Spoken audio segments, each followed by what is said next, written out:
ನಮಸ್ಕಾರ. ನೈಸರ್ಗಿಕ ಕೃಷಿ ಮಾಡ್ಬೇಕಂತ ಯೋಚನೆ ಮಾಡಿದಿರಾ? ಅದ್ಭುತವಾದ ಯೋಚನೆ. ಆದರೆ ಈ ದಾರಿಯಲ್ಲಿ ಸಾಗೋ ಮುಂಚೆ ಕೆಲವು ಸತ್ಯಗಳನ್ನು ನಾವು ತಿಳ್ಕೊಳ್ಳೇಬೇಕು.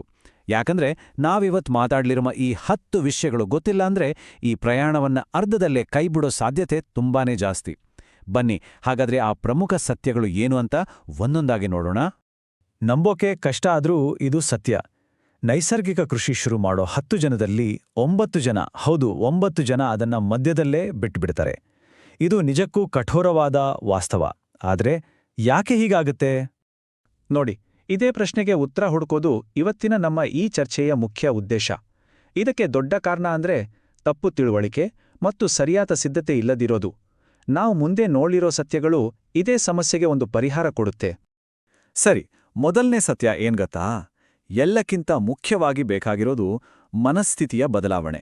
ಅಂದ್ರೆ ಯಶಸ್ಸು ಶುರುವಾಗೋದೇ ಸರಿಯಾದ ನಿರೀಕ್ಷೆಗಳು ಮತ್ತು ಮಾನಸಿಕ ದೃಢತೆಯಿಂದ.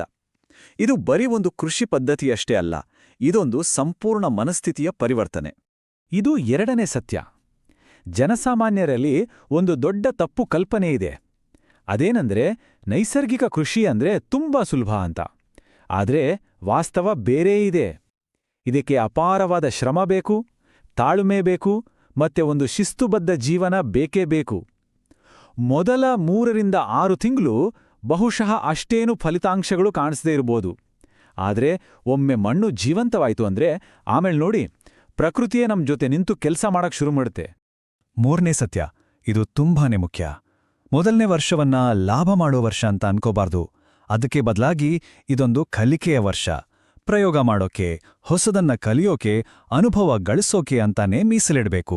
ಅಂದ್ರೆ ನಮ್ಮ ಗಮನ ಹಣದ ಮೇಲೆ ಇರೋದಕ್ಕಿಂತ ಹೆಚ್ಚಾಗಿ ಜ್ಞಾನ ಸಂಪಾದನೆ ಮೇಲೆ ಇರಬೇಕು. 4ನೇ ಸತ್ಯ, ಈ ದಾರಿಯಲ್ಲಿ ಹೋಗಕ್ಕೆ ಶುರು ಮಾಡಿದ ತಕ್ಷಣ ಅಕ್ಕಪಕ್ಕದವರಿಂದ, ಸ್ನೇಹಿತರಿಂದ, ಕೆಲವೊಮ್ಮೆ ಮನೆಯವರಿಂದಲೇ ಇಂಥ ಮಾತುಗಳು ಕೇಳಿಬರುತ್ತೆ. ಇದೆಲ್ಲ ವರ್ಕ್ ಆಗಲ್ಲ, ಇದರಿಂದೇನೋ ಪ್ರಯೋಜನ ಅಂತ ಜನ ನಗ್ಬೋದು, ಅನುಮಾನ ಪಡ್ಬೋದು. ಇದು ಈ ಹಾದಿಯಲ್ಲಿ ಬರುವ ಒಂದು ಸಾಮಾಜಿಕ ಸವಾಲು ಅಂತಾನೆ ಹೇಳ್ಬೋದು. ಹಾಗಾದ್ರೆ ಏನ್ ಮಾಡ್ಬೇಕು? ಸಿಂಪಲ್. ಬೇರೆಯವರ ಮಾತಿಗಿಂತ ನಮ್ಮ ಸ್ವಂತ ಕಣ್ಣುಗಳಿಗೆ, ನಮ್ಮ ಸ್ವಂತ ಅನುಭವಕ್ಕೆ ಬೆಲೆ ಕೊಡಬೇಕು. ಮಣ್ಣನ್ನ ನಂಬೇಕು, ನಾವು ಮಾಡ್ತಿರೋ ಪ್ರಕ್ರಿಯೆಯನ್ನ ನಂಬೇಕು, ಎಲ್ಲಕ್ಕಿಂತ ಹೆಚ್ಚಾಗಿ ನಮ್ಮ ಅನುಭವನ್ನ ನಂಬೇಕು. ಅಷ್ಟೇ. ಸರಿ, ಮನಸ್ಥಿತಿಯ ಬಗ್ಗೆ ನೋಡಿದ್ವಿ. ಈಗ 5ನೇ, 6ನೇ ಮತ್ತೆ 7ನೇ ಸತ್ಯಗಳನ್ನ ನೋಡೋಣ. ಇವು 3 ಯಾವುದೇ ನೈಸರ್ಗಿಕ ಕೃಷಿ ಭೂಮಿಯ ಅಡಿಪಾಯ ಇದ್ದ ಹಾಗೆ. ಇವು 3 ಆಧಾರ ಸ್ತಂಭಗಳು. 5ನೇ ಸತ್ಯ, ಜೀವಂತ ಮಣ್ಣು. ನಮ್ಮ ಗಮನ ಯಾವಾಗ್ಲೂ ಬೆಳೆಯ ಮೇಲೇ ಇರುತ್ತೆ, ಸರಿತಾನೆ?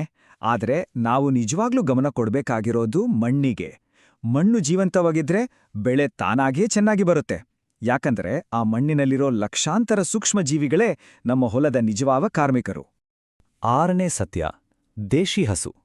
ನಿಜ ಹೇಳ್ಬೇಕಂದ್ರೆ ದೇಶಿ ಹಸು ನೈಸರ್ಗಿಕ ಕೃಷಿಯ ಹೃದಯ ಇದ್ದ ಹಾಗೆ. ಅದರ ಸಗಣಿ, ಗೋಮೂತ್ರ ಇವೆಲ್ಲ ತ್ಯಾಜ್ಯ ಅಂತ ಅನ್ಕೋಬಾರ್ದು. ಅವು ಮಣ್ಣಿಗೆ ಜೀವ ತುಂಬೋ ಅಮೃತ. ನಿಮಗ್ಗೊತ್ತಾ, ಒಂದೇ ಒಂದು ದೇಶಿ ಹಸು ಬರೋಬ್ಬರಿ 30 ಎಕರೆ ಭೂಮಿಯನ್ನ ಮತ್ತೆ ಜೀವಂತವಾಗಿಸಬಲ್ದು. ಮತ್ತು 7ನೇ ಸತ್ಯ, ನಾಟಿ ಬೀಜಗಳು. ಹೈಬ್ರಿಡ್ ಬೀಜಗಳು ಅಲ್ಪಾವಧಿಗೆ ಹೆಚ್ಚು ಇಳುವರಿ ಕೊಡ್ಬೋದು, ಒಪ್ಕೊಳ್ಳೋಣ. ಆದರೆ ದೀರ್ಘಕಾಲದ ಯಶಸ್ಸು, ರೋಗನಿರೋಧಕ ಶಕ್ತಿ, ಪೋಷಕಾಂಶ ಇದೆಲ್ಲ ಇರೋದು ನಮ್ಮ ಜೀವಂತ ನಾಟಿ ಬೀಜಗಳಲ್ಲಿ ಮಾತ್ರ. ಇವೇ ನೈಸರ್ಗಿಕ ಕೃಷಿಯ ಆತ್ಮ. ಓಕೆ, ಇಲ್ಲಿಯವರೆಗೆ ನಾವು ಮೂಲಭೂತ ತತ್ವಗಳ ಬಗ್ಗೆ ಮಾತಾಡಿದ್ವಿ.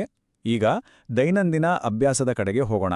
ನೈಸರ್ಗಿಕ ಕೃಷಿಗೆ ಬೇಕಾದ ಸಕ್ರಿಯ ದೈನಂದಿನ ಬದ್ಧತೆಯ ಬಗ್ಗೆ. ಮುಂದಿನ ಸತ್ಯಗಳು ಇಲ್ಲೇ ಅಡಗಿವೆ. 8ನೇ ಸತ್ಯ, ನೈಸರ್ಗಿಕ ಕೃಷಿ ಅಂದ್ರೆ ಪ್ರಕೃತಿ ಜೊತೆ ಒಂದು ನಿರಂತರವಾದ ಸಂಬಂಧ ಬೆಳೆಸ್ಕೊಳ್ಳೋದು. ಇದಕ್ಕೆ ಪ್ರತಿದಿನದ ಗಮನ, ವೀಕ್ಷಣೆ ತುಂಬಾನೇ ಅಗತ್ಯ.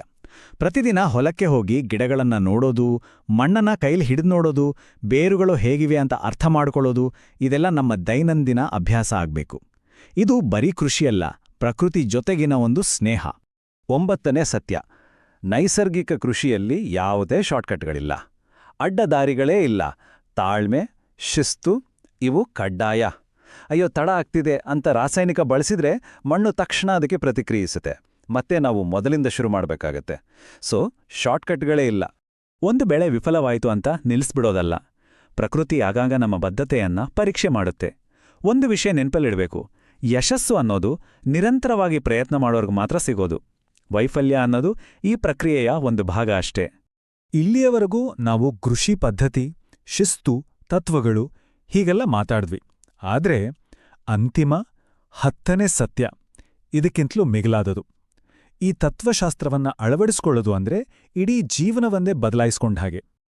ನೋಡಿ, ಯಾವಾಗ ನಾವು ನೈಸರ್ಗಿಕ ಕೃಷಿಯನ್ನ ಅಳವಡಿಸ್ಕೊಳ್ತೀವೋ ಆಗ ನಮ್ಮ ಆಹಾರದ ಜೊತೆಗಿನ ಸಂಬಂಧ, ನಮ್ಮ ಆರೋಗ್ಯ, ಪರಿಸರದ ಬಗ್ಗೆ ನಮ್ಮ ಕಾಳಜಿ, ಅಷ್ಟೇ ಯಾಕೆ ನಮ್ಮ ಯೋಚನಾ ಲಹರಿಯೇ ಸಂಪೂರ್ಣವಾಗಿ ಬದಲಾಗುತ್ತೆ. ಇದೊಂದು ಸಮಗ್ರ ಜೀವನ ಶೈಲಿಯ ಪರಿವರ್ತನೆ. ಹಾಗಾಗಿ ಕೊನೆಯಲ್ಲಿ ನಾವು ಅರ್ಥ ಮಾಡ್ಕೊಳ್ಬೇಕಾದ್ದು ಇಷ್ಟೇ. ಇದು ಕೇವಲ ಒಂದು ಕೃಷಿ ಮಾಡುವ ವಿಧಾನ ಅಲ್ಲ, ಇದೊಂದು ಚಳುವಳಿ. ಹೌದು, ಇದೊಂದು ಕ್ರಾಂತಿ. ಅಂತಿಮವಾಗಿ ನೈಸರ್ಗಿಕ ಕೃಷಿಯ ನಿಜವಾದ ಉದ್ದೇಶ, ಅದರ ದೊಡ್ಡ ದೃಷ್ಟಿಕೋನ ಇದೆ. ಇದು ಬರೀ ಬೆಳೆ ಬೆಳೆಯೋದಲ್ಲ, ಬದಲಾಗಿ ನಮ್ಮ ಮಣ್ಣನ್ನ, ನಮ್ಮ ಆರೋಗ್ಯವನ್ನ, ಹಾಗೆ ನಮ್ಮ ಮುಂದಿನ ಪೀಳಿಗೆಯ ಭವಿಷ್ಯವನ್ನ ಉಳಿಸುವ ಒಂದು ದೊಡ್ಡ ಜವಾಬ್ದಾರಿ. ಇದೇ ಇದರ ಹಿಂದಿರೋ ನಿಜವಾದ ಶಕ್ತಿ.